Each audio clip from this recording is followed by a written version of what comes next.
Well, I want to poem in a minute, but first I thought I'd talk just a minute about the difference between spoilt cattle and wild cattle. Now, spoilt cattle, in my opinion, cattle that's been gathered before and just didn't like it and got pretty good at getting away. But generally, you can get them gathered with enough help. Wild cattle, most of them have never seen the inside of a pen.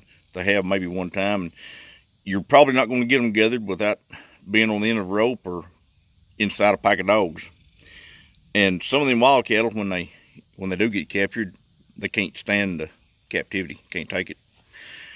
That's what this poem's about. It's called Hard and Fast They Was Tied. Well, the cedar fly was gnawing. He was getting dug in deep. The old bull just laid there, head on the ground. You'd have thought he was asleep. A small drop of blood rolled down his ear and softly touched the ground. Fell up beside a mesquite bean that had recently fallen down. Complete silence was the order, the kind most folks have never known. The only sound was his big heart a-beating as he laid there in his home.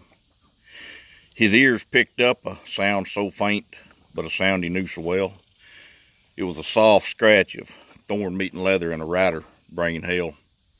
Old Maine knew they was in there an hour ago. He caught the scent of man. In his mind, he relived the horror of the chase that was close at hand. For 8 long years, he had played this game of life or death. He had matched wits with many good punchers and always came out the best. This day would be no different, for these breaks was where he was raised. He knew where to run and fall off the rim where mountain goats would be scared to graze. Old Maine sensed they was getting closer. He lifted an eyelid to take a peek. 30 feet from the edge of the brush-choked thicket, he could see the unshod feet. The little yellow pony was on his toes. His ears were sharp and tight. His body quivering, his nostrils flared. He was ready for the fight. The pair inched ever closer, mesquite thorns tearing at their hide, rawhide skin under denim and leather. Hard and fast they was tied. The cedar fly lost his hold when the big bull exploded from his bed. For a split second, the backside of that thicket was a high horn wall of red. The yellow horse didn't need much asking. The puncher leaned over him low. He knew that pony wouldn't run around trees to get where he needed to go. The only thing visible to the pair was another gnarled, broken limb. They looked like sweat-covered lightning trying to beat that old bull to the rim. Old Maine knew he had him. He could see the edge right there, when all at once he felt the hot breath of that yellow horse on his hair.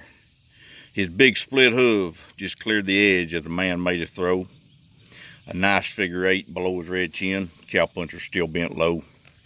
Down in the devil's playground, the yellow horse stayed on his feet. Chest a-thumping, sweating bad, looking like hamburger meat.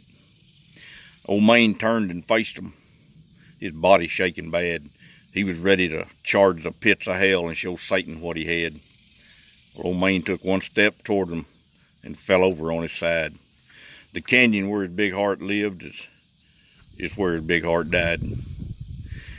The man stepped down off his mount, let him catch his air, leaned down by his front feet and pulled out a chunk of pear. He took off his hat, wiped some sweat from his head, slipped off his rope, touched his wild hide, and left him lying there in his bed.